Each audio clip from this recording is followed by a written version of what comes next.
শুভ সকাল সবাইকে আমন্ত্রণ জানাচ্ছি মেরিল মিল্ক সোববার রাঙা সকাল অনুষ্ঠানে। দর্শক, আমাদের এই রাঙা সকালটি আরও অনেক বেশি রাঙা হয়ে ওঠে যখন রাঙা মানুষেরা থাকেন আমাদের সঙ্গে। আজও আমাদের সঙ্গে রয়েছেন তেমনই একজন, রয়েছেন অভিনয় শিল্পী শাহনাজ খুশি। আর রাঙা সকাল পরিবারের পক্ষ থেকে আপনাদের সঙ্গে থাকছি কাজী রওশন আরা সাকি, কিবরিয়াও থাকছি। শুভ সকাল আমাদের সবার পক্ষ থেকে, দিনটা চমৎকার কাটুক সেই শুভকামনা দিয়ে শুরু করছি আমাদের এই সকালবেলার অনুষ্ঠান। এবং প্রতিদিন সকালে আমরা একটা পজিটিভ বাংলাদেশের স্বপ্ন দেখি, সেই স্বপ্নগুলো দেখান যারা মূলত এগিয়ে গেছেন এবং যাদেরকে অনুসরণ করা যায় সেই রকম কিছু মানুষ। আজকে আমাদের সামনে যিনি আছেন তিনি বাংলাদেশের অত্যন্ত জনপ্রিয় একজন মানুষ এবং তাকে আসলে পরিচয় করিয়ে দেবার কিছুই নেই। তিনি আমাদের সুপরিচিত অভিনয় শিল্পী শাহনাজ খুশি। চলুন প্রথমে তাকে আমরা শুভ সকাল জানাই। শুভ সকাল।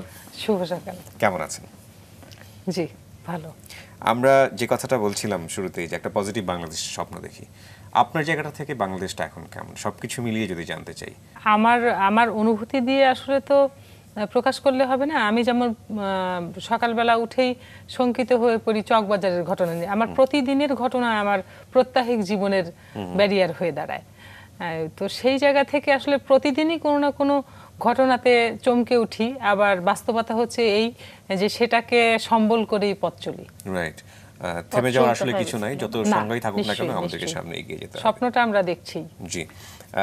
আজকে যে জায়গাটায় দাঁড়িয়ে আছেন শাহনাজ খুশি, এটা যদি আমরা একটু রিওয়াইন্ড করতে পারতাম, ঠিক ছোটবেলাটায় কখনো কি স্বপ্ন দেখেছেন যে এত মানুষের ভালোবাসা পাবেন, এত মানুষের শ্রদ্ধা পাবেন, সম্মান পাবেন?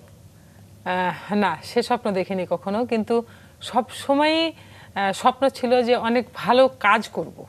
কিন্তু সেটা আসলে নাটকের সেক্টরেই এমন ঘুণাক্ষরেও ভাবিনি। কিন্তু ভালো কিছু করবার একটা ভালো কিছু করবার স্বপ্ন ছিল ছোটবেলা থেকে। একটু ছোটবেলায় যেহেতু চলে আসলাম, ছোটবেলাতেই ফিরে যেতে চাই। আপনার পাবনা জেলার চাটমোহরে জন্ম আপনার। কেমন ছিল সবকিছু মিলিয়ে, পারিবারিক পরিবেশ কেমন, আবহে বড় হয়েছেন, স্কুল কলেজ বেড়ে ওঠা, সবকিছু মিলিয়ে যদি আজকে জানতে চাই। আমাদের বাড়ির পরিবেশ ছিল ভীষণ উৎসব মুখর। আমরা অনেক ভাই বোন, আমরা 9 ভাই বোন। আচ্ছা। 9 ভাই বোন। আর আমার চাচা ছিলেন, চাচার 4 ছেলে মেয়ে। আমাদের বাড়ি একটা, খাবার দাবার আলাদা ছিল, কিন্তু মাঝখানে উঠোনেও কোনো বেড়া ছিল না। আচ্ছা। তো একদম যৌথ ফ্যামিলির মতো বড় হয়। আমাদের বাৎসরিক উৎসব অথবা পারিবারিক উৎসবের জন্য বাইরের কোনো লোক লাগতো না। ভীষণ ভীষণ উৎসব মুখর ছিল, যেই জীবন থেকে আসলে শহরে এসে এক ধরনের একাকিত্বের মধ্যেই বসবাস করতে হয়। আর স্কুল কলেজ এগুলোর ভিতরে তো কোনো বাধা ধরা নিয়ম ছিল না। আমরা বই দিয়ে সকালবেলা উঠে যে জায়গা ধরে খুব পছন্দের বন্ধুদের জন্য জায়গা মেলে দিয়ে পুরো ব্রেঞ্চ ধরে রাখতাম। আসলে পারে কাছে বসতাম। টিফিন পিরিয়ডে বই রেখেই চলে আসতাম বাসায় খেতে। বাড়িতে এসে টিফিন খেয়ে যেতাম। টিফিন মিন্স ভাত। ছুটি হলে আবার সেই একই রকম বইটা কোনো রকমে ফেলে দিয়ে বাগানের ভিতরে, আমাদের বাড়ি বাগান টাগান দিয়ে বিশাল এরিয়া জুড়ে ছিল, সবাই আমাদের বাড়িতে খেলতে আসতো। Right right. বাবা কি করতেন? বাবা নিজে কিছু করতো না, তবে অনেক কৃষি জমি ছিল, বিকেলে জমির উপরে যেত, বর্গা দেওয়া থাকতো, সেগুলো দেখাশোনা করতো। আর বাসাতে আমাদের বাড়ির সাথেই অনেক বড় একটা মিল ছিল যেখানে রাইস, ফ্লাওয়ার, বয়েল এগুলো ছিল। মূলত সেটার সামনে বসে রাত দিন পড়াশোনা করতো। চমৎকার। মানে গ্রামীণ একেবারে গার্হস্থ্য পরিবারে বড় হয়ে ওঠা। পরিবারের শাসন ব্যবস্থা কেমন ছিল যদি একটু জানতে চাই? খুব একটা না। আচ্ছা। শুধুই 2টা জিনিসের জন্য, আমি জানি না, আমার ভাই যদি প্রোগ্রামটা দেখে বুঝবে, 2টা জিনিসের জন্য খুব শাসন ছিল। একটা হচ্ছে লিপস্টিক পরা যাবে না, একটা হচ্ছে সিনেমা দেখতে যাওয়া যাবে না। তাছাড়া ওই অর্থে খুবই মুক্ত পরিবেশে বড় হয়েছে। সেই সময় আসলে এরকম একটা মানে শাসন ব্যবস্থা সব পরিবারেই ছিল, মানে সিনেমা দেখা, লিপস্টিক দেয়া। কিন্তু আমার পাশাপাশি আমার চাচার ঘরে অনেক ধরনের শাসন ছিল, অনেক ধরনের। ওদের লেখাপড়ার একটা টাইম বেঁধে দেওয়া ছিল। আমরা ওদেরকে খেলায় নেওয়ার জন্য জানালা দিয়ে দিয়ে উকি দিতাম যে ওদের পড়া শেষ হলো নাকি। কিন্তু একই ক্লাসে আমরা পড়ি, পড়াশোনা নিয়ে আমাদের এত ধরা বাঁধা কোনো নিয়ম ছিল না। খাবার দাবার, খেলাধুলা, বাইরে ঘুরতে যাওয়া, এগুলা নিয়েও এত বেশি নিয়ম ছিল না আমাদের, যেটা আমাদের চাচার পরিবারে ছিল। আমাদের চাচার পরিবারে একটু জোরে হাসলেও রেগে যেত। তখন আমাদের মাঝে মাঝে মনে হতো যে তাহলে আমরা কি উচ্ছন্নে যাওয়া ফ্যামিলি।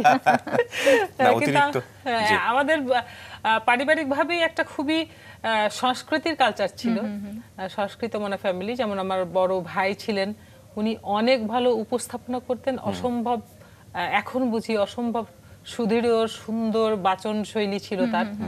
বাংলা সাহিত্যে ভীষণ দখল ছিল। তার মানে মাধ্যমে ওনার জন্য যতটুকু জানি আপনাদের বাসায় মানে মোটামুটি একটা ছোট লাইব্রেরির মতন, মানে এত বইয়ের প্রচুর বই ছিল প্রচুর। আপনাদের বাসায়। এবং আপনি ওনার বড় ফ্যান ছিলেন বলা যেতে পারে, কিন্তু অল্প সময়ের জন্য তাকে পেয়েছেন। ঠিক আছে, আমরা ধারাবাহিকভাবে আরো শুনবো আপনার কাছ থেকে। তার আগে আমাদের অনুষ্ঠানের নিয়ম অনুযায়ী আপনার সম্পর্কে একটু ছোট করে দর্শকদের জানাতে হবে। বলার অপেক্ষায় রাখে না, শাহনাজ খুশি একজন সুপরিচিত অভিনয় শিল্পী। 90 দশকে আরণ্যক নাট্য দলের সদস্য হিসেবে মঞ্চনাটকে কাজ শুরু করেন তিনি। 1996 সালে প্রতিষ্ঠাতা সদস্য হিসেবে যুক্ত হন মঞ্চনাট্য দল প্রাচ্যনাটের সাথে। আরণ্যক ও প্রাচ্যনাটের হয়ে তিনি জয় জয়ন্তী, লেবেদেভ, সার্কাস সার্কাস, দড়ির খেলা, কাত্তেমানা সহ আরও বেশ কিছু মঞ্চনাটকে অভিনয় করেন। শাহনাজ খুশি দর্শকপ্রিয়তা লাভ করেন টেলিভিশন নাটকে অভিনয়ের মাধ্যমে। তার অভিনীত একক এবং ধারাবাহিক টেলিভিশন নাটকগুলোর মধ্যে উল্লেখযোগ্য হচ্ছে সাকিন সারিসুরি, আলতা সুন্দরী, সাদেক দফাদর, ঘর কুটুম, দাইমার সন্তানেরা ইত্যাদি। সুঅভিনয়ের স্বীকৃতি হিসেবে বিভিন্ন সময় পেয়েছেন বাংলাদেশ চলচ্চিত্র সাংবাদিক সমিতি পুরস্কার এবং বাংলাদেশ কালচারাল রিপোর্টার্স অ্যাসোসিয়েশন পুরস্কার। চলুন তার কাছে আমরা আবারও ফিরে যাই। এগুলো তো আসলে এখনকার গল্প, কিন্তু এই মানুষটা হওয়ার পেছনের খুব সুন্দর একটা গল্প আছে। আমরা সেই গল্পটাই একটু যেতে চাই। ঢাকায় আসা দুটো কারণে আমরা যতদূর জানি, এবং একটা হচ্ছে আরেকজন গুণী মানুষকে বিয়ে করা, তিনি আমাদের এখানে এসেছিলেন, এবং আরেকটা বোধহয় ছিল নাটকের সঙ্গে যুক্ত হওয়া। এই গল্পটা একটু জানতে চাই আপনার কাছ থেকে। না, আমি আগে জানতে চাই আসলে কোনটা আগে হয়েছে আর কোনটা পরে। না, বিয়েটা আগে হয়েছে, এটা আমি জানি। বিয়েটা আগে, আমার বিয়েটা হয়েছে একটা নাটকের গ্রুপে, সেটা হচ্ছে আরণ্যক নাট্য দলে। তখন থেকেই আমার মনে হলো যে এটার ভিতরে তো একটা বেদনার একটা আনন্দের দুটো বিষয় থাকে। বিয়েটা তো আসলে একা একা যেটা সেটা আনন্দের হয় না। প্রত্যেকটা এ ধরনের সামাজিক এবং পারিবারিক বন্ধনটাই আসলে সামাজিকভাবে পারিবারিকভাবে হলে অনেক বেশি ভালো হয়।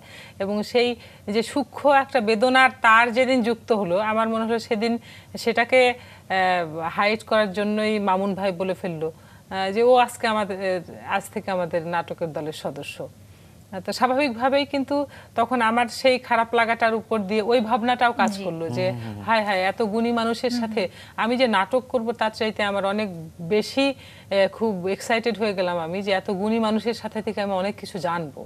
এবং আমি আসলে একদম শেষ দিন পর্যন্ত সে কারণেই উৎকর্ণ ছিলাম। আমি সেটাই নিয়েছি, সেটাই জেনেছি, সেটাই করেছি। রাইট, এটা একটা মানে খুব মানে সাহসী ডিসিশন আমি বলবো। একটা মেয়ে তো ফ্যামিলিতেই বড় হয়, সেখান থেকে একটা মানুষ খুব স্বল্প সময় তাকে চেনা জানা, মনে স্থান দেওয়া এবং সেই মানুষটার হাত ধরে সেই পরিবারটাকে ছেড়ে একটা যাত্রা শুরু করা। আমি যদি একটু জানি, যেহেতু আপনার ফেসবুকে আমি অ্যাডেড, আমি বেশ কিছু স্ট্যাটাস পড়ি এবং খুব মনোযোগ দিয়ে পড়ি। আপনাদের বৈবাহিক জীবনের প্রথম দিককার যে যুদ্ধগুলো, বিশেষ করে অর্থনৈতিকভাবে যে যুদ্ধগুলো, সেগুলো নিয়ে যদি আপনার কাছ থেকে একটু শুনতে চাই, যেগুলো আমাদের দর্শকরা অনেকেই জানেন না। আমার বৈবাহিক জীবনের প্রথম থেকে অর্থনৈতিক যুদ্ধ মানে কি? যুদ্ধ তো হয় আসলে একটা প্রতিপক্ষ থাকলে, কিছু থাকতে হয়, স্থিত কিছু থাকতে হয়। আমার কিছুই ছিল না, আমার পুরোটাই যুদ্ধ। এবং আমি জানতাম না যে আমার সামনের পথটা আসলে কত দূর যেতে পারবো। আমি কিসের সাথে যুদ্ধ করছি। আমার আজকের পর্যন্ত চাল ঠিক থাকতো, কালকের চালটিরও আমার আর কোনো সংস্থান ছিল না। এটা আপনি জেনেই কিন্তু বৃন্দাবন দাসকে বিয়ে করেছিলেন। এবং অদ্ভুত ব্যাপার, এটাকে আমার কখনো কোনো সমস্যাই মনে হয়নি। এবং সেটা মনে হয়নি, সেটা আমার কোনো স্ট্যাটাস প্রবলেম মনে হয়নি, সেটা আমার কোনো লজ্জা মনে হয়নি। এবং এটাও আবার সত্যি, এই কথাটি আমরা দুইজন ছাড়া আমার পাশের যে বন্ধুটি, সেও কোনোদিন জানেনি। আমি পয়সার অভাবে আমার থিয়েটারের গ্রুপ থেকে কাকরাইলে রিহার্সাল হতো, আমি শান্তিবাগে থাকতাম। প্রতিটা দিন আমি পায়ে হেঁটে আমরা দুইজন এসেছি। কিন্তু সবাই যখন রিক্সায় উঠেছে, বেলি রোডে এসেছে আড্ডা দিতে, আমাদেরকে বলেছে রিক্সায় ওঠার কথা। আমরা বলছি না, দুইজন মিলে হেঁটে যাই, হাঁটতে ভাল লাগছে। ওরা ভেবেছে এটা আমাদের রোমান্টিকতার পার্ট, কিন্তু আসলে আমাদের পয়সা ছিল না। শুধু তাই না, এরকম একটাও ঘটনা আছে, বিয়ের অনেকদিন পরে বোধহয় উনি কোথাও দাওয়াত খেতে গিয়েছিলেন, এবং খুব বেশি দিন পরে না, এটা 6 মাসের মধ্যেই। মানে তখন আসা পর্যন্ত আমি মাছ খাইনি। এবং আমাদের বাড়িতে আমার নাম আছে, আমি বাবার খুব আদরের। আচ্ছা, আমার বাবার হয় না যে অনেক সন্তানের ভিতরে একজন সন্তান থাকে যে ভীষণ প্রিয়। আমি খুবই বাবা নেওয়াটা ছিলাম এবং বাবারও আমি ভীষণ প্রিয় ছিলাম। তো আমার বাবা যেমন 2 বেলা দুধ খেতে পছন্দ করত, এটা তার লাগবেই। আর মাছ, সে মাছ এবং দুধ তার ভীষণ প্রিয় ছিল। যেহেতু আমি বাবার না, ওটা বাবার পাতের অংশ সহ আমার ভাগ। আমি মাছ ছাড়া কোনোদিন ভাত খাইনি, দুধ ছাড়া কোনোদিন ভাত খাইনি। সেই আমি তখন প্রায় 6 মাস পার হয়ে গেছে, আমি মাছ মাংস দুধ কিছুই চোখে দেখিনি, শুধুই পেঁপে ভর্তা আর ভাত খাওয়া এরকম। তো সেই সব সময়ে বৃন্দাবন যে চাকরিটি ছিল সেটা হচ্ছে আমাদের, সালাম জানাই তাকে, মহিউদ্দিন আহমেদ, উনি ফরেন মিনিস্ট্রি ডিজি ছিল।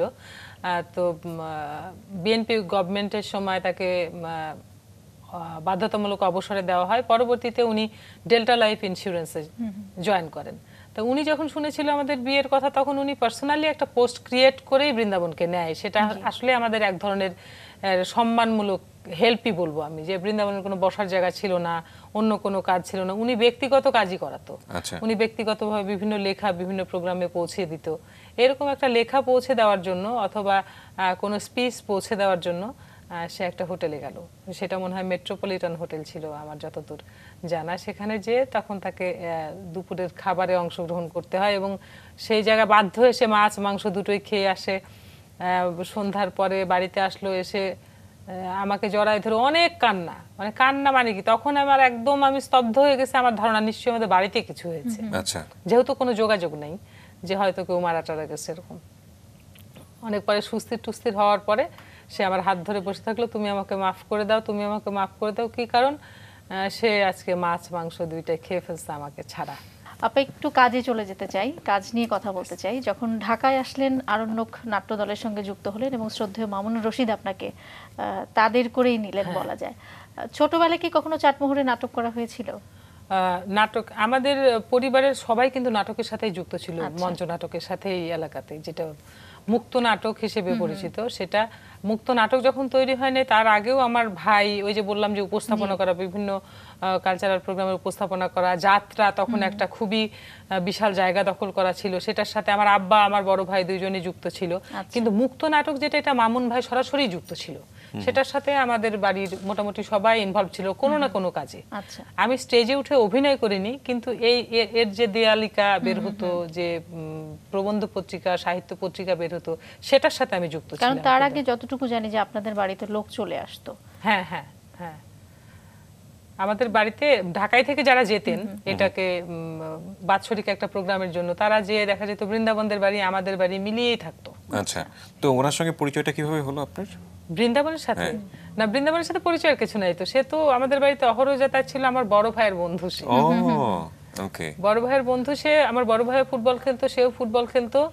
ফুটবল খেলার সুবাদে দেখা যেত সে তারা মাঠে প্র্যাকটিস করে গোসল টোসল করে সেই কস্টিউমের ব্যাগ নিয়ে সন্ধ্যায় থেকে এসে রাত 9টা-10টা পর্যন্ত থাকলো।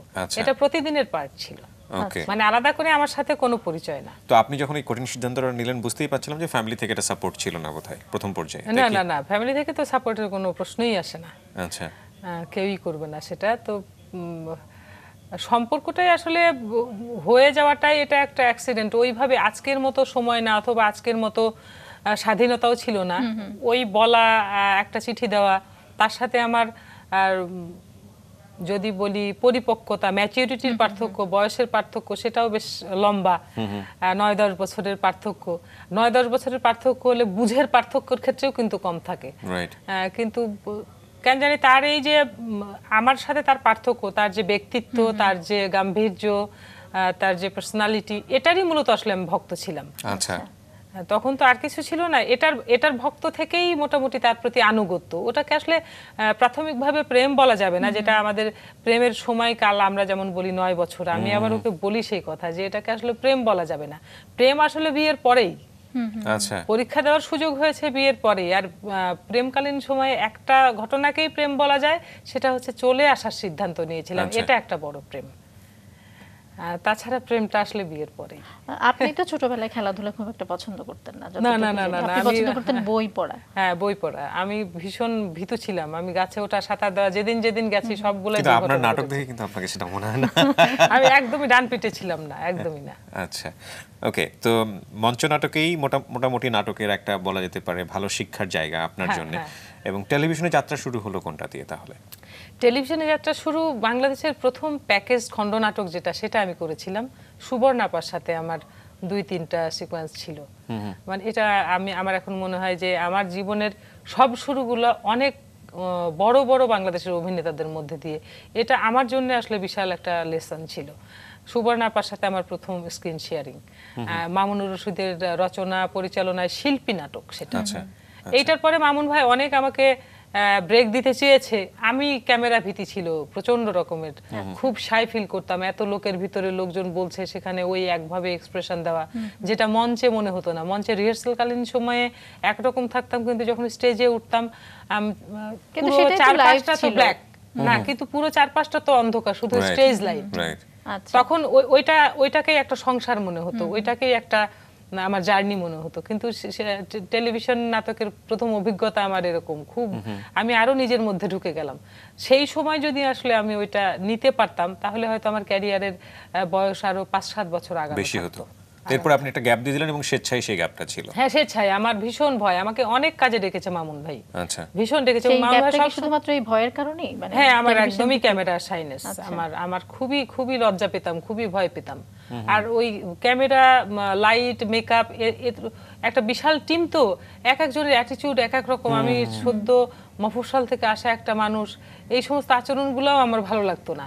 আজকে যেমন মনে হয় সব ভাই ব্রাদার, সবাই বন্ধুজন, সবাই আসলে, অনেকে হয়তো তাকায় আছে, ভালোবেসেই তাকায় আছে, তখন কোনো লুকটাই আমার কাছে স্বাভাবিক ছিল না। এরকম একটা, হ্যাঁ, খুবই অস্বাভাবিক মনে হতো আমার কাছে। এটা আসলে আমার বোকামি না। কিন্তু আপনার নাটক দেখলে যে জিনিসটা মনে হয় যে আমি গ্রামীণ যে নাটকে আপনি অভিনয় করছেন, যে গ্রামের একটা মানুষকে আমি দেখছি, এই মানুষটা তোমার প্রতিবেশী মানুষ, অনেকেই করছেন, সবার প্রতি শ্রদ্ধা রেখেই বলছি, কিন্তু আপনার এই স্পেশালিটিটা আছে। যখন আমি আমার ব্যক্তিগত অভিজ্ঞতার কথাই যদি বলি, আমি তখন আপনাকে চিনি না, প্রথম দেখার পরেই মনে হলো আরে তো আমি পাশের বাড়ির আমার পরিচিত একজন মানুষ।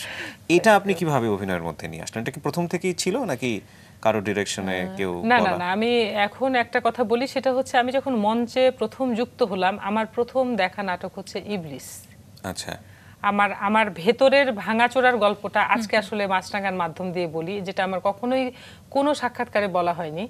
সেটা হচ্ছে ইবলিস নাটকে নাজমা আনোয়ার ছিলেন। আচ্ছা। আমি ইবলিস নাটক বসে দেখছি, আমার গায়ের লোম এখনো দাঁড়িয়ে গেল। তো উনি যখন স্টেজে ঢুকলেন, গ্রামের শাড়ি পরা, গ্রামের এরকম করে কোচা গুজে অভিসম্পাত করতে করতে আসছে, ঢুকলো, তখন আমার খালি মনে হলো যে এটা অভিনয়, এটা হতে পারে, এরকম অভিনয় হয়। মানে আমার তখন ওই জিনিসটা আমি ভিতরে ভিতরে নিলাম। আমি তো ওনাকে সালাম করলাম, আর আমি ভাবলাম যে নিজেকে যদি, নিজের অভিনয় সত্তাকে যদি এই জায়গায় আসলে ট্রান্সফার করতে না পারি, তাহলে আমি অভিনয় করব না। এই যে নিজেকে ভাঙাচোরার বিষয়টা, তারপরে থেকে আমি স্ক্রিপ্ট যখন হাতে নিয়েছি, কি মঞ্চ নাটক কি টেলিভিশন নাটক, আমি ওই জায়গাতে নিজেকে নিয়ে যাওয়ার চেষ্টা করতাম যে আসলে ওইটাই আমি, আর আমার চরিত্রগুলোকে নিজের মতো করে দেখার চেষ্টা করতাম। আচ্ছা। আর যারা অভিনয় করে তারা হয়তো লেখাটাকেই বলে, ডিরেকশনটাকেই নেয়, কিন্তু আমি আসলে নিজে উপলব্ধি করার চেষ্টা করি যে চরিত্রটি কোন স্ট্যান্ডার্ডের হতে পারে, কিভাবে ওঠে বসে খায় ফান করে। যেমন এটিএম ভাই আমার সাথে ঘর কুটুম নাটকের সময় একটা আমার খুব কান্নার দৃশ্যে, আর আগে আমি নাটক করতে যে ইমোশনাল দৃশ্যে কাঁদতে গেলে থামতে পারতাম না, এটাও আমার একটা বাজে গুণ ছিল। নাটক করতে গেলে আসলে অনেক টেকনিক্যাল বিষয় জানতে হয়, আস্তে আস্তে সেটা রপ্ত করেছি। তো এটিএম ভাই অনেক সময় আমার হাতটা ধরে রেখে মাথায় হাত বুলালো আর বললো যে তুমি অনেক দূর যাবা, এই কারণেই যাবা কারণ তোমার খুব সাবলীলতা, তুমি লজ্জা পাও না। এখনকার মেয়েরা হা করে কাঁদতে গেলে, রাগ প্রকাশ করতে গেলে চেহারা খারাপ হয়ে যাচ্ছে অথবা গ্ল্যামার নষ্ট হয়ে যাচ্ছে, এগুলো খুব খেয়াল করে। তুমি অভিনয়ের ভিতরে এত ডুবে যাও যে তুমি আসলে এগুলো বোঝো না। আমি এটা বলতে চাচ্ছিলাম যে আসলে চরিত্রটাকে ধারণ করা। হ্যাঁ, আমার এখনো, আমি আসলে ক্যামেরার যে অ্যাঙ্গেল নেয়, আমি টিল নাও এটা আমি জানি না, আমি এটা নিতে পারি না। আমি অভিনয়ে ইনভলভ থাকি, যে কারণে হয়তো অনেক লোকজন টেকনিক্যাল জায়গাটা নিয়ে নেয়, আমি দেখা যায় যে আমার এক পাশ আছে অথবা আমি ব্যাকে হয়ে গেছি, কিন্তু সেটা আমার খেয়াল থাকে না, আমি আসলে ওটা নিতে পারি না। অভিনয়টাই আমার কাছে মুখ্য হয়ে যায়। আপনার আগেই তো বৃন্দাবন দাস অভিনয় করলেন, তাই কি? টেলিভিশনে নাকি আপনার পরে? আপনার পরে? না না, আমার আগে সে করেছে বিটিভিতে। আচ্ছা, বিটিভির নাটকে করেছে। তো পরবর্তীতে ওনার স্ক্রিপ্টেই আপনার বেশি কাজ করা হয়েছে? যদি তার স্ক্রিপ্টে কাজ করা। আচ্ছা, তো এটা কি মানে কম্বিনেশনের কারণে বা মেন্টাল আন্ডারস্ট্যান্ডিং এর কারণে কি হলো আসলে? না, কাজটার সূত্রপাত যেহেতু ওর স্ক্রিপ্টের মাধ্যমেই, তখন তো বৃন্দাবনের কাজ থাকতো প্রায় মাসে 15 দিন। তো 15 দিনের পরে আর আবার অন্য কোথাও কাজ করার মতো অবসর থাকতো না, যেহেতু আমার বৃন্দাবন যে লেখে সেটার সাপোর্ট তো আমাকে দিতে হয়। এখনো যে আমি আসলে কাজ কম করি, সেটা আসলে বৃন্দাবন এবং বাচ্চাদের কারণেই। আচ্ছা, মানে এদের আমার আসলে সময়টা দিতে হয়। আমার মনে হয় যে সবগুলোই এক একটা পূর্ণাঙ্গ জীবন, যে এখান থেকে আসলে কোনো কিছুর ঘাটতি দিয়ে যে কোনো একটা আমার বাচ্চাটা মিসগাইড হয়ে গেল, বৃন্দাবনের লেখাটা কমে গেল, এটার দায়ভার তো আমার আসলে। তো আমি চেষ্টা করি সেই কম্বিনেশনটা রাখতে, যে আমি আসলে কতটুকু কাজ করলে আমার সংসার হ্যাম্পার হবে না, কতটুকু কাজ করলে আমার বাচ্চারা আমাকে মিস করবে না, ওই সুযোগটা নিবে না। এটা তো সুযোগের বয়স, যে আমার মা এইটা থেকে এটা ঠিক আছে, আমি এই টাইমটা মিস ইউজ করতে পারি। হ্যাঁ, ওরা একাডেমিক ক্ষেত্রে হয়তো অনেক বড় কিছু হবে কিনা আমি জানি না, এটা ফিউচার বলে দেবে, কিন্তু মানুষ হিসেবে তাদের ত্রুটি রাখার মতো স্পেস আমি ওদের দেইনি এখন পর্যন্ত। আর সেই সাথে বৃন্দাবনের লেখাটা যাতে খুব স্বাচ্ছন্দ্য মতো করতে পারে, সে কারণেও। তো ওই কারণে আমার আসলে অন্য কারোর স্ক্রিপ্টে, অন্য কারোর কাজে আমার খুব বেশি ইনভলভ হওয়া হয়নি। করেছি আমি, কিন্তু খুব বেশি না। সেটা খুব এমনি কমফোর্ট ফিল করেন সবার সঙ্গে কাজ করতে? বিশেষ করে যখন খুব একেবারে ভেতরের কথা যদি জানতে চাই, একই নাটকে যখন দুজনেই কাজ কারণ আপনার করছে। ক্যামেরা শাইনেসের কথা আপনি একটু আগে বলছিলেন যে কমফোর্টের একটা অনেক বড় ইম্পর্টেন্ট হ্যাঁ, কমফোর্টের একটা বিশাল বিষয়, এটা না হলে হয় না। যেমন সেই ক্ষেত্রে খুব সেনসিটিভ একটা কথা বলি, যে আমি এখন পর্যন্ত কোনো ইমোশনাল দৃশ্যে গ্লিসারিন ইউজ করে কান্না করিনি। আমি যদি আসলে ফিল না করি যে এই চরিত্রটি আমার না, এই ঘটনাটি দ্বারা আসলে দুঃখিত হওয়ার কিছু নেই, আমার কান্না আসে না। আমি যদি দেখি যে কথাটি আসলেই, বিষয়টি আসলেই দুঃখের, সেটা আমি আসলে রিহার্সালের সময় আমার কান্না চলে আসে, আমি রোধ করতে পারি না। তো এরকম, তো সেই ক্ষেত্রে যদি অসঙ্গতিপূর্ণ কোনো স্ক্রিপ্ট হয় খারাপ লাগে, কিন্তু প্রফেশনাল কারণে তো আসলে অনেক কিছু করতে হয়। Right right. এই স্যাক্রিফাইসটাতে জায়গাতে শিল্পীর একটা অনেক বড় কষ্টের জায়গা। হ্যাঁ, অনেক কষ্টের। এবং এটা আমাদের সবারই কম বেশি করতে হয়। হ্যাঁ, আমি বিশাল একটা সিরিয়ালে আমি বুঝতে পারছি যে এটা অযৌক্তিক, কিন্তু তারপরেও আবার করে চলে আসতে হয়, কারণ আমি তো আসলে কোনো জব করি না। আমার তো এই সেক্টরটাকেই আসলে ওন করে। আপনি খুব গুরুত্বপূর্ণ একটা জায়গায় আসেন। এই জায়গাটাকে যদি আমরা একটু বড় করি, মানে আপনাদের মতো প্রফেশনাল, আপনাদের মতো জনপ্রিয় শিল্পীদের জায়গাটিতে হয়তো বিষয়টা অনেক ইজি, কিন্তু কেউ যদি মোটামুটি অভিনয় জানেন, এরকম জায়গা থেকেই বলি, এবং সেটাকে ক্যারিয়ার হিসেবে নিতে চাচ্ছে, আপনি কি সাজেস্ট করবেন? এটা আসলে ব্যক্তিগত রুচি, পছন্দ এবং দর্শনের জায়গা একটা বিশাল ব্যাপার। এটা কিন্তু সব ক্ষেত্রে, আপনি প্রেম, সংসার, কাজ, তিন ক্ষেত্রেই আপনার রুচিবোধ, আপনার সততা এবং আপনার দর্শন, একটা জায়গা আপনার থাকতেই হবে, আদর্শিক একটা জায়গা। তাহলেই আপনি পরিমিতি বোধটা আপনি এসে যাবে। সেটা যদি কারোর না থাকে, কেউ যদি নিতে চায়, আমার আসলে এখন তো সন্তানই উপদেশ শোনে না, কারোকে কোনো কিছু বলার নাই। তবে এইভাবে ক্যারিয়ারে আসলে জোয়ারে গা ভাসানো ক্যারিয়ারটা খুব বেশি দূর যায় না। আমি লম্বা সময় ধরে দেখা, এমন তো না যে আমি কোনো বিচ্যুতি ঘটেছে, আমি অফ গেছি, তা তো না। আমি টানা 25 বছর এটা দেখছি, সেটা মঞ্চ দিয়ে, মিডিয়া দিয়ে দেখছি। আমি যে মঞ্চে কাজ করেছি, যেই গ্রুপটাতে, সেই গ্রুপের সবগুলো স্টার ছিল, তারা সবাই টেলিভিশনে কাজ করেছে, সবাই ফিল্মে কাজ করেছে। সুতরাং তাদের কাছে থেকে আমার দেখা, এগুলো থাকে না, টিকে থাকে না, একদমই টিকে থাকে না। আর যদি সেই সিলেকশনের জায়গা, রুচিবোধের জায়গা অথবা আদর্শিক জায়গা, আমি তো ওনও করি, এটা আমার বাংলাদেশের নাটক, আমার অনেক সুযোগ থাকে আসলে, কি বলবো, অনেক মেকআপ করা, চড়া মেকআপ করা, অনেক অর্নামেন্টস পরা, অথবা পাশ্চাত্যের কোনো কস্টিউম পরা, অথবা সেইভাবে বাংলিশ কথা বলা। আমি এ ধরনের স্কোপ পাই, আমি সে সুযোগ নেওয়ার চেষ্টা করি না ব্যক্তিগত কোনো আনন্দের কারণে। মেরিল মিল্ক সোববার রাঙা সকাল অনুষ্ঠানে 2 থেকে 7 বছরের শিশুদেরকে জন্মদিনের শুভেচ্ছা জানানো হয়। আগ্রহী অভিভাবকগণ জন্মদিনের 7 দিন আগে শিশুর ছবি, নাম, যোগাযোগের ঠিকানা, জন্ম সনদের অনুলিপি ও ফোন নম্বর পাঠিয়ে দিন এই ঠিকানায়। প্রযোজক রাঙা সকাল, মাছরাঙা টেলিভিশন, 2 বীর উত্তম, জিয়াউর রহমান রোড, বনানী, ঢাকা 1213। ইমেইলও করতে পারেন RANGASHOKAL rangasakal@mazranga.tv এই ঠিকানায়। আমাদের সঙ্গে রয়েছেন অভিনয় শিল্পী শাহনাজ খুশি। আমরা আবারও চলে যাই তার কাছে। একটু নাটক নিয়ে যেহেতু কথা হচ্ছে, আপনার বেশিরভাগ নাটক, বিশেষ করে রিসেন্ট যদি বলি, যে বেশিরভাগ নাটকে দেখা যায় যে আপনার নাটকগুলো আঞ্চলিক ভাষা, মানে আপনার জেলার, আপনার দেশের ভাষায় বেশি দেখা যায় আপনাকে। এটার কি বিশেষ কোনো কারণ আছে, যে নিজের দেশ বলেই কি, নাকি আসলে ওই জায়গাটাতে বেশি তা না কমফোর্টেবল? সেটা হচ্ছে এটার ওই যে আগে যেটা বললাম, যে বৃন্দাবন দাসের স্ক্রিপ্টগুলোতে যেহেতু আমার বেশি কাজ করা হয়, সেজন্যই হয়তো ওই ভাষা। কিন্তু আমি বিদেশি পাড়া নামে একটা নাটক করলাম, যেটাতে পুরোটাই বরিশালের ভাষা ছিল। আচ্ছা। এখন বৃন্দাবনেরও একটা নাটক করছি D20, সেটাতেও বরিশালের, মানে ওটা বরিশাল না, অন্যান্য ভার্সেস, ভাষার নাটকও রয়েছে, হ্যাঁ, মানে অন্যান্য রয়েছে, দেশের কিন্তু বেশি আঞ্চলিকতাও রয়েছে। হ্যাঁ, বেশি করা হয় যেহেতু বৃন্দাবনের স্ক্রিপ্ট আসলে পাবনার ল্যাঙ্গুয়েজে থাকে, আচ্ছা। সেই কারণে, এটার আর অন্য কোনো কারণ নেই। ওকে, বৃন্দাবন দাসের যখন আমরা ইন্টারভিউ করি রাঙা সকালে, তখন উনি একটা কথা বলেছিলেন যে আপনার যে প্রতিভা বা নাটকে আপনি যা পারেন তার সবটুকু নাটকে তুলে ধরা সম্ভব হয়নি। এটা আপনি কতটুকু বিশ্বাস করেন, বা ওনার কথাটাকে যদি আপনাকে এক্সপ্লেন করতে বলি? এটা আসলে আমার দুঃখবোধটাকে উপলব্ধি করে বলেছে না, ওর আলাদা কোনো অবজারভেশন আমি জানি না। আমি আসলে প্রতিদিনই খুব দুঃখিত হই, প্রতিদিনই খুব কষ্ট পাই যে আমি আসলে যা করতে চাই তেমন কোনো চরিত্র আমার, মানে করেছি সব চরিত্রই তো আমার ভালো লাগার, ভালোবাসার, কিন্তু আমার মনে হয় যে আমি তেমন কোনো চরিত্র আসলে পাইনি, হয়নি। আমি এত এত পপুলার চরিত্র আপনার, মানে প্রত্যেকটা সেটা জায়গাতে। আসলে আমি এই ক্ষেত্রে আমি আসলে একটু স্বার্থপরের মতোই বলবো, ওটা আসলে আমি ওইভাবে করেছি বলেই হয়তো হয়েছে, কিন্তু ওই চরিত্রটি যদি অন্য কাউকে দেওয়া হতো আমার মনে হয় না যে আউটপুট কি দাঁড়াতো। সেই ক্ষেত্রে আমি ধরেন যে সার্ভিস হোল্ডার আমাদের সবচাইতে জনপ্রিয় নাটক, মানে সারা পৃথিবীতে বাংলা ভাষাভাষী মানুষ যেখানে আছে সার্ভিস হোল্ডার দেখে কাঁদেনি এমন কেউ নাই, এবং এটা ওই নির্দিষ্ট চ্যানেলটাতে প্রায় 450 বার প্রচার হয়েছে। তো সেই চরিত্রটাতেই আমার যে চরিত্র আমি করেছি, ওটা আপনি ধরেন এখনকার সুপার ডুপার জনপ্রিয় যে নায়িকা অথবা অভিনেত্রী তাদের আপনি কাউকে দিলেন, চরিত্রটিতে আসলে পঠিত কিছুই নাই, লিখিত কিছুই নাই, আবেগ ছাড়া।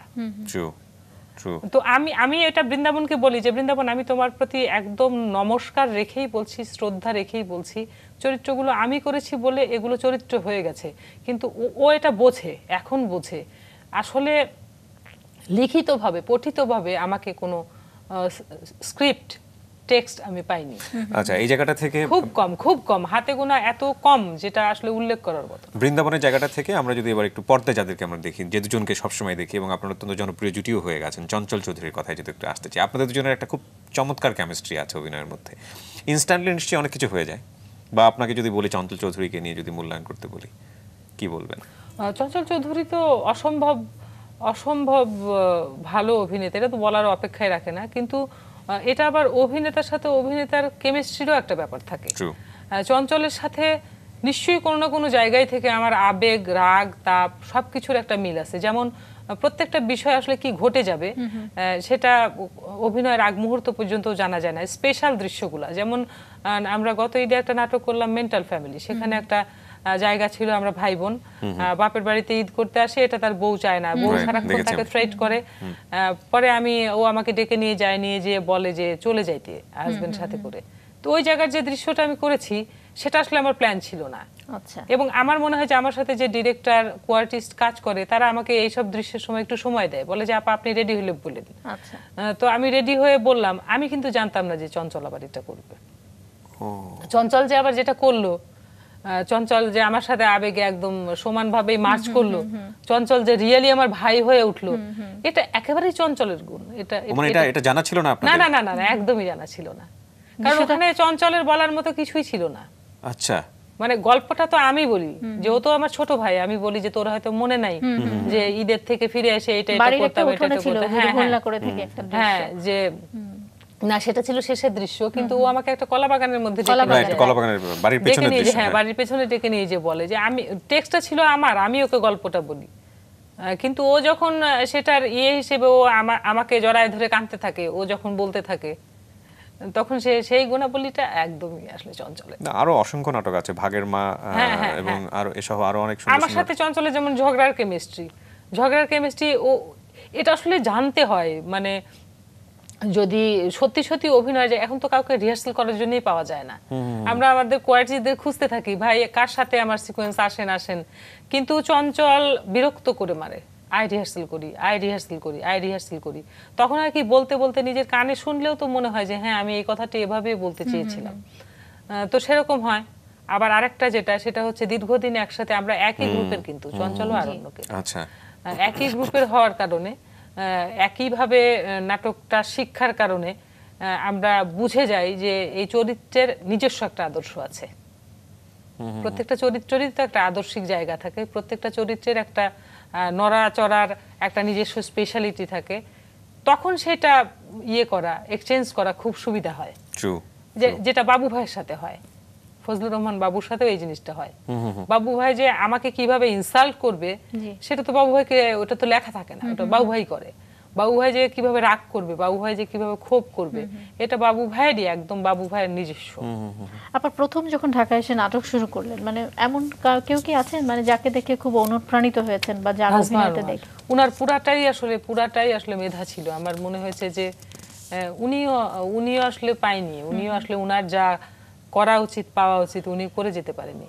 যদি সেটা করে যেত আমরা এখনো তাকে হারাতাম না। এখন এটা কি মানে শিল্পী জীবনের আক্ষেপ যে আমি আসলে যা পারি সেটা করতে পারলাম না? প্রত্যেকটা শিল্পীরই কিন্তু থাকে। হ্যাঁ, এটা আসলে খুব কম্বাইন্ড একটা সেক্টর। তো আমি হয়তো ভাবছি, রাইটার হয়তো ভাবছে, ডিরেক্টর ভাবছে না, অথবা ডিরেক্টর ভাবছে, চ্যানেল ভাবছে না। হ্যাঁ, এরকম বিষয় থাকে যে এটা আসলে দুঃখের কারণ, এবং যেটা আমাদের অনেক গুণী মেধা নিঃশেষ হয়ে যাওয়ার পিছনে এই অদৃশ্য বিষয়গুলো থেকে যায়। আসলে এখানে সবচেয়ে বড় যদি একটা সেক্টর হতো যে ধরেন মাছরাঙায় শুধু এটা করছে, মাছরাঙার হেড অফ দা যে আছেন উনি শুধু দেখছেন, তা তো না। অনেক বিষয় জড়িত, উনি তো ছায়া, বাদ বাকি তো উনার ছায়ায় তো অনেক লোকজন কাজ করছে। এই সেক্টরটা তো অনেকের হাতে, সে হয়তো মনে করছে না। তার কাছে হয়তো মনে হচ্ছে যে গ্রামের ওই মাটির মতো শাড়ি টাড়ি পরা, ওইভাবে কি চিৎকার করে কথা বলে, সেরাক বেরাক করে অভিনয় করে, এগুলোর চাইতে অনেক বেশি সুন্দর প্লাজো পরা, অনেক বেশি আয়রন করা চুল, গ্রামের রাস্তা দিয়ে হেঁটে যাবে, এরকম করে একটু তাকাবে। আমরা এরকম শর্ট নিতে দেখি, আমরা বসে থাকি ঘন্টার পর ঘন্টা, এরকম শর্ট চলে, এরকম ভাবে একটা সিকোয়েন্স যেটাতে কিছুই নাই, সেটা ওভাবে মেক করে। কিন্তু আমাদের বেলায় খুব তাড়াহুড়ো করে যে যান বলেন করেন। কিন্তু এখানে একটা বিষয় তো আমার মনে হয় যে দর্শকই হচ্ছে শেষ উত্তর, এবং আমরা কিন্তু দেখি, হ্যাঁ, এবং সেটা ভরসাটাই এটা। এবং আমরা দেখি কিন্তু এরকম যে এই ধরনের নাটক এখন খুব সহজেই মানুষ ইউটিউবে দেখতে পাচ্ছে, সোশ্যাল মিডিয়াতে দেখতে পাচ্ছে। সেখানে কিন্তু ভিউয়ার সংখ্যাই বলে দেয় আসলে কাকে চাচ্ছে বা কোন ধরনের কন্টেন্ট চাচ্ছে। সেটা কি আপনি পজিটিভভাবে দেখবেন না? এটা আমার এখন বড় শক্তি। আমি ফেসবুকের আসলে পক্ষে না। আমার মনে হয় যে আমি সোশ্যাল ভ্যালুজের জায়গাতে আমি বলি যে ফেসবুকটা অনেকখানি আগ্রাসী ভূমিকা পালন করেছে। শিষ্টাচার বহির্ভূত জীবনের যে চল এখন শুরু হয়েছে, সেক্ষেত্রে আমি এটা ফেসবুককেই দোষারোপ করি। কিন্তু ফেসবুকের কল্যাণে এটা আমার একটা বড় অর্জন, বড় শক্তি। আমি আর ফ্রাস্ট্রেটেড হই না, আমি আর দুঃখবোধ নাই আমার, কারণ সেই রায় দিয়ে দেয়। আসলে এখানে যদিও খুব অল্প সংখ্যক মানুষ অংশগ্রহণ করতে পারে, কিন্তু এটা যদি আমি একটা উদাহরণ হিসেবে ধরি, সেইটুকুকে পুঁজি করেই ধরেন যে এই যে আমরা র্যাবের প্রোগ্রামে গেলাম, সেখানে আমরা অতিথি ছিলাম, আমরা স্টেজে উঠে যে ভালোবাসা পেলাম, আমরা আগামীকালকে একটা বয়স্ক, শিশু, এদের ভিতরে একটা কি বলবো, একটা প্রোগ্রামে যাচ্ছি ময়মনসিংহের ধনবাড়ি মাঠে ওপেন প্রোগ্রাম হবে। সেখানে 10 জন মুক্তিযোদ্ধার হাতে অ্যাওয়ার্ড দিবে, 10 জন বয়স্ক মানুষের দায় দায়িত্ব নিবে, কিছু অথর্ব শিশুর দায় দায়িত্ব নিবে, এমন একটা প্রোগ্রামে আমরা যাচ্ছি। এবং তারা পুরো মাঠে অথবা পুরো এলাকাতে এই প্রোগ্রামে যেহেতু আমাদেরকে ওন করছে, তার মানে বুঝতে হবে তাদের কাছে আমাদের সেই গ্রহণযোগ্যতা আছে। তো এটা আসলে কোনো হলের ভিতরে আয়োজন করা অ্যাওয়ার্ডের চাইতে আমার কাছে অনেক নিশ্চয়ই। আপনার ছেলেদের কথাও একটু শুনতে চাই, তারাও তো এখন মোটামুটি জনপ্রিয় হয়ে গেছে। তারা হয়তো আমার সন্তান হিসেবেই জনপ্রিয়।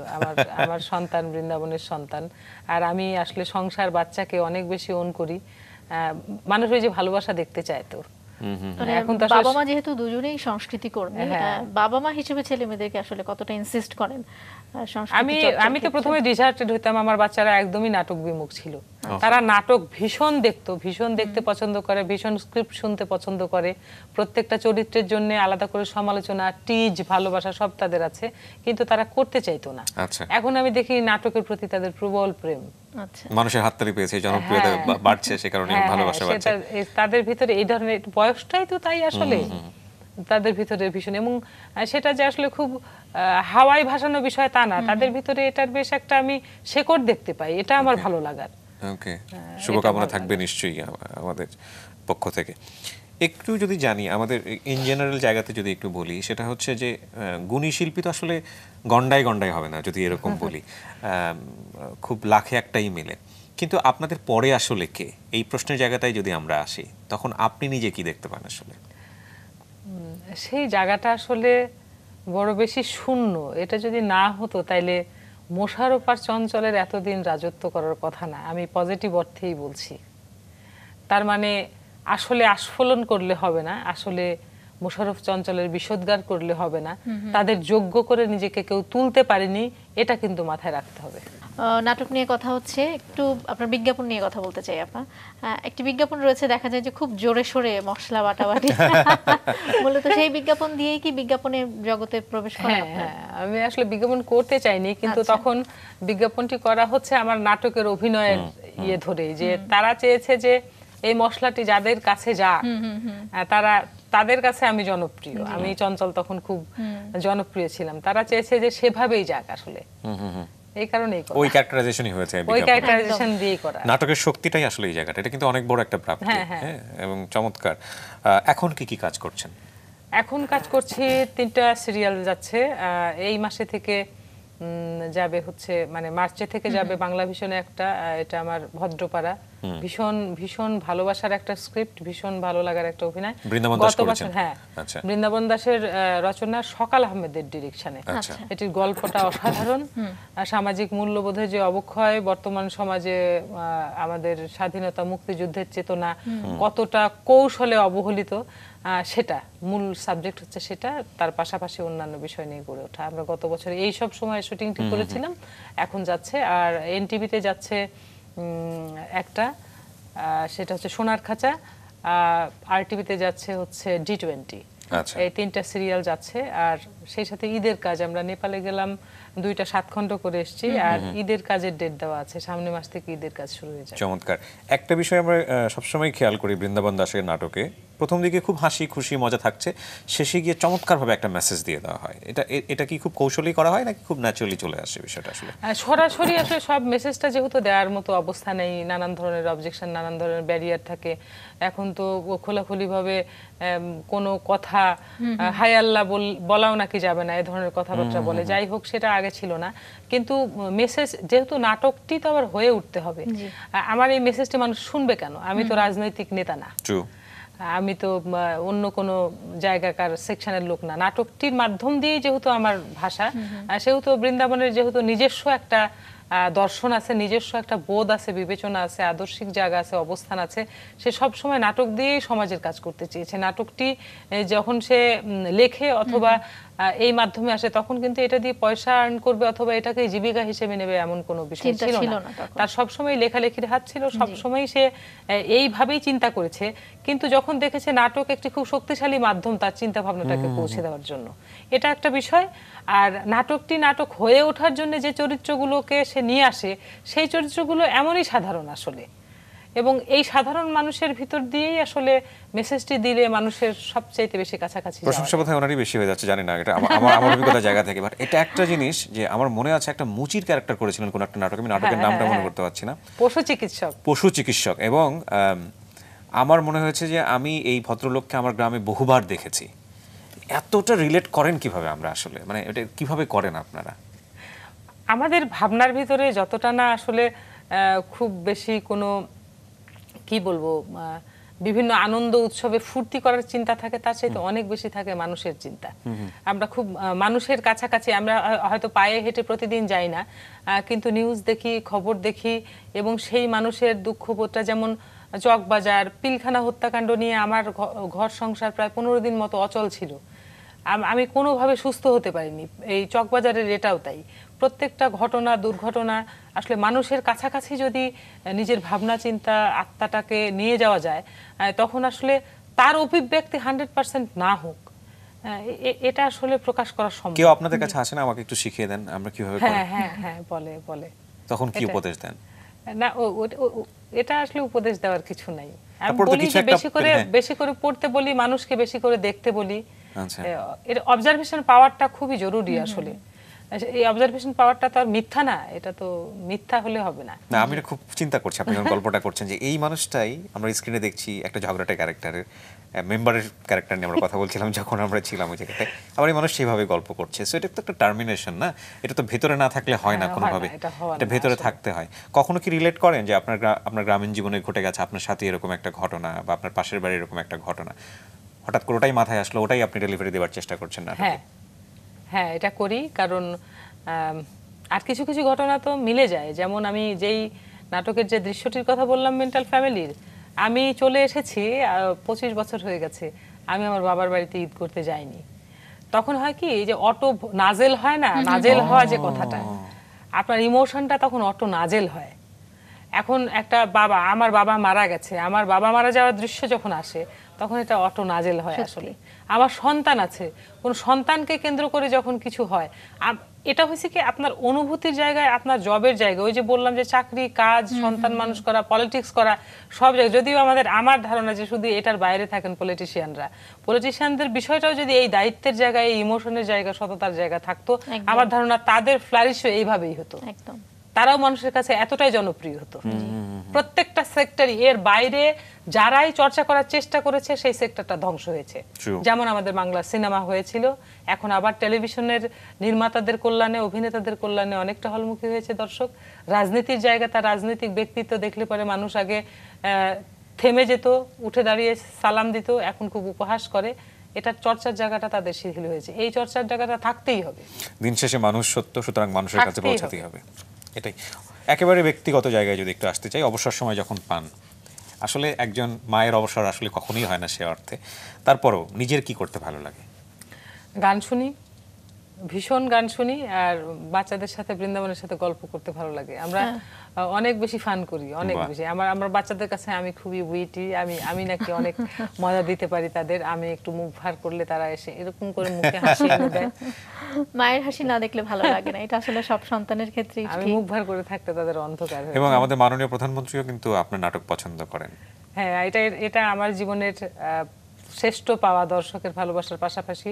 মাননীয় প্রধানমন্ত্রী এত ব্যস্ত, এবং আজকের সময় না, আজকে তো উনি তারকাদের অনেক কাছাকাছি, তখন না, আমি আরো 7 বছর আগের কথা বলছি। সেই সব সময় উনি একটা পিঠা উৎসবে আমাদের দাওয়াত দিল, উনি এক বাক্যে ওখানে কথা বলছিল, অনেক লোকজন, জয় মামুন টামুন সবাই ছিলেন, সেখান থেকে চলে আসলো আমার কাছে, আমি দূরে দাঁড়ানো ছিলাম। এসে আমার গায়ে হাত দিয়ে বললাম আমার অনেক ভালো লাগছে যে আমার পছন্দের মানুষগুলো এসছে। আমি 1/11 সময় যখন বন্দি ছিলাম, আমি তখন তোমার নাটক দেখেছি, তুমি একটা নির্দিষ্ট ল্যাঙ্গুয়েজে কাজ করো, সেটা কোন ল্যাঙ্গুয়েজ, বগুড়ার? আমি বললাম না আপা, এটা পাবনার। সে আমার গায়ে হাত দিয়ে দোয়া করলো। এটা আসলে অন্যরকম ভালোবাসা, অন্যরকম নিশ্চয়ই অনুপ্রেরণা আমার জন্য। ওনার এই বিশেষ গুণগুলো আছে, এগুলো কিন্তু অনেক বেশি ইন্সপায়ার করে আমাদেরকে। জি, লেখালেখি নিয়ে কথা হচ্ছিল, বৃন্দাবনের লেখালেখিতে অনেক বেশি সাহায্য করে থাকেন। নিজের জন্য লিখছেন না আপা? যতটুকু জানি যে কবিতা লিখতেন আপনি একটা সময়। লেখালেখি কিন্তু বৃন্দাবনের আগে আমি শুরু করেছিলাম। হ্যাঁ, সেই জায়গাটিতে একটু জানতে চাই। তখন আমাদের প্রেমের সম্পর্ক, আমি লেখালেখি করতাম, এবং সে সব সময় আমাকে বলতো যে তোমার কবিতা এত ভালো হয় কিভাবে, এরকম। আর লেখালেখিতে সাহায্য করে। আপনি কবিতাও লিখেছেন একটা সময়, এখন কি লেখা হয় সেই ভালোবাসার মানুষটির জন্য কবিতা? মানুষ যখন প্রেম নিয়ে কবিতা লেখে তখন সমগ্র প্রেমের জগতের দায় দায়িত্ব নিয়ে ফেলে, তখন আর শুধু তার প্রেমিকটা থাকে না। এখন আমি যে লেখাটি লিখি, যে লেখাগুলো লিখছি, সেটা আসলে সমস্ত সেই জায়গাকার দায় দায়িত্ব নিয়েই লিখে ফেলা। আর সেটা হলে তখন সেটা মানে বড় কিছু হয়ে যায়। বৃন্দাবনের লেখায় সাহায্য করি না, বৃন্দাবনের লেখার স্পেস করে দিই। বৃন্দাবনকে সাংসারিক কোনোভাবে আমি ইনভলভ করার চেষ্টা করি না। রান্না করতে করতে যদি দেখি হলুদ নাই, আমি নিচে একটা ড্রেস চেঞ্জ করে নিজে যেয়ে নিয়ে আসি। আমি বৃন্দাবনকে নোটিস করি না। এটা from the beginning till now. এটা আসলে কারোর করার কথা না, এটাকে হয়তো খুবই চিপ হিসেবে দেখে সবাই, কিন্তু আমার কাছে এটা বিষয়। এবং যে কারণে বৃন্দাবনের উপর যখন রাগ হয়, আমি সবকিছু নিয়েই ঝাঁপায় পড়ি। প্রত্যেকটা স্ত্রী আজকে, প্রত্যেকটা ওয়াইফ এই ফর্মুলা ফলো করবে না। লেখালেখি করার আমার ভীষণ আগ্রহ, ভীষণ ইচ্ছা। আমার বাচ্চাদেরকে নিয়ে অনেক ব্যস্ত সময় কাটাচ্ছি আমি। ওদের এ লেভেল ফাইনাল পরীক্ষা হয়ে গেলে, ওরা যখন ইউনিভার্সিটিতে কোনো একটা জায়গায় থিতু হবে, ভর্তি হবে, তখন হয়তো আমার এই দুশ্চিন্তায় থেকে আমি একটু সময় যদি বের করতে পারি, আমার লেখার খুব ইচ্ছা। সেটা হোক উপন্যাস, হোক নাটক, হোক আমি ফিল্মের স্ক্রিপ্টই করতে চাই আসলে। আজকে বলে ফেললাম এত দুঃসাহসিক কথাটা। আমার ভিতরে আসলে যে ভাবনাগুলো আছে, আমার মনে হয়েছে এখনকার নির্মাতারা যে কাজ করছে সেটা দেখে আমি আরো অনুপ্রাণিত। আমি ফিল্মের জন্য স্ক্রিপ্ট করতে চাই। নিশ্চয়ই শুভকামনা থাকবে, আমরা ভালো কিছু পাবো, আমরা বিশ্বাস করি। যদি এই জীবনটা না হতো, নাটকের মানুষ না হতেন, কি হতেন? আমার ইচ্ছা ছিল ডাক্তার হব আমি। আচ্ছা, সেটা অবশ্য যখন আমি ক্লাস 9-এ, তখনই সেই চিন্তা বাদ দিয়েছি। তারপরে মনে হতো যে আমি এয়ার হোস্টেস হব, আচ্ছা, এরকম। তো অপ্রাপ্তি কি আছে কোনো? না, একদমই না। আমার মনে হয়েছে যে ওই এখন মনে হয় যে সেই সব জায়গাগুলোতে আমি আসলে আমি থাকতাম না। আমার আমিটাকে শেষ করেই হয়তো প্রফেশনটাকে মেনটেন করতে হতো, কিন্তু এখানে আমি প্রতি পলে পলে আমার নিজেকে খুঁজে পাই। রাইট, মানুষের ভালোবাসার ঊর্ধ্বে আসলে আর কোনো কিছু নাই। না, একদমই না। ভক্ত বিড়ম্বনার কোনো অভিজ্ঞতা আছে বা ভালোবাসার? দর্শকের ভালোবাসাতে অনেক বিরক্তিকর অবস্থা তৈরি করে, কিন্তু আমার সেটা নিয়ে কোনো ক্ষোভ নাই। ক্ষোভ হয় তখন যখন আমার বাবা মারা যাওয়ার পরে আমি গেলাম আমাদের বাড়িতে, তখনও আমি এলাও না গেলাম, কিন্তু আমার লাশটা আমি দেখতে পারিনি, আমাকে দেখতে দেয়নি, বাড়ি থেকে এক ধরনের বের করে দিয়েছে। এত কিছুর পরে এরকম জায়গায় আসার পরেই অবস্থা? হ্যাঁ, এত কিছুর পরে তাদের কাছে এগুলো কোনো মানে রাখে না। তাদের কাছে আমি তাদের কষ্ট দিয়েছি, আঘাত করেছি, সামাজিকভাবে তারা হেয় প্রতিপন্ন হয়েছে, সেটাই তাদের কাছে তখনও পুঁজি ছিল। যাই হোক, আমার বাবা আমার অনেক প্রিয়, আমার মায়ের চাইতে একটু হলেও আমার বাবার জন্য বেশি ভালোবাসা আমার। তো দেখতে না পেয়ে যখন আমি প্রায় একদম উন্মাদ আমার একটা বন্ধুর বাড়িতে এসে থাকলাম পাবনাতে, ওই দিন হরতাল ছিল, তখন যখন গেটে তালা দিয়ে রাখতে হয়েছে দর্শকের জন্য, তখন আমার খুব খারাপ লেগেছে। আমার মনে হয়েছে এই জীবনটা আসলে আমি চাইনি। তাছাড়া সবসময় তাদের সঙ্গ, তাদের সাথে কথা বলতে, ছবি তুলতে, অটোগ্রাফ দিতে, এখন তো অটোগ্রাফের সময় আর নাই, সেলফির সময়, পায়ে পা পড়লো, গায়ে হাত দিল, জড়ায় ধরলো, এভাবে সেলফি তোলে। আমি সহজে মানে বিরক্ত হই না, আমি বুঝি তাদের ভালোবাসাতেই আমি শাহনাজ খুশি। একদমই নিরেট দর্শকের ভালোবাসা ছাড়া আমি এখানে আসতাম না, কারণ আমার কাজের বিচার আসলে কোনো একটা চ্যানেল, কোনো একটা অ্যাওয়ার্ড প্রোগ্রামে হওয়া, সেটার জন্য ওই নাটকের পাট পাওয়ার মতোই আমার ভাগ্য নিয়ে আমার বসে থাকতে হতো। আমার ভাগ্য নির্ধারণ করেছে আমার দর্শক। কিন্তু যখন এই ধরনের শোকাবহ পরিবেশ হয়, আমি একটা লেখা লিখেছিলাম শহীদ মিনারের সাইদুল আনাম টুটুলের লাশ নিয়ে যে অভিজ্ঞতা হলো, সেখানে খুব ছোট হয়ে গেছি আমি এই ছবি তোলা নিয়ে। আমার মনে হয়েছে যে না, এরকম জীবন আমি চাইনি। এরকম খুব ভালো লেগেছে সত্য কথা বলতে, যেটা যে আড্ডাটা যদি ঘন্টার পর ঘন্টা চলতো, এটা আমাদের জন্য অনেক বড় পাওয়া হতো। একটা কিছু নিশ্চয়ই শিখেছি, যে মানুষ যতই বড় হোক না কেন, তার সীমাবদ্ধতাকে সে কখনোই ছোট করে দেখে না বা লুকিয়ে ফেলার মতো কোনো কিছু না। আপনি অকপটে সব বলেছেন, আপনার ব্যক্তি জীবনের অনেক বিষয় আজকে রাঙা সকালে বলেছেন। অনেক ধন্যবাদ জানাবো, কৃতজ্ঞতা জানাবো আমাদেরকে সময় দেওয়ার জন্য। অনেক অনেক শুভকামনা। অনেক ভালোবাসা, অনেক কৃতজ্ঞতা মাছরাঙার প্রতি। অন্যান্য চ্যানেলের চেয়ে এই জায়গাকার রাঙা সকালের সময়টা একটু বেশি থাকে, আমরা একটু বেশি করে কথা বলতে পারি। অনেক ধন্যবাদ আমাকে ডাকার জন্য, আমার নিজস্ব ব্যক্তিগত কথাগুলো দর্শকের সাথে শেয়ার করার জন্য আপনাদের ধন্যবাদ। শুভ সকাল। শুভ সকাল।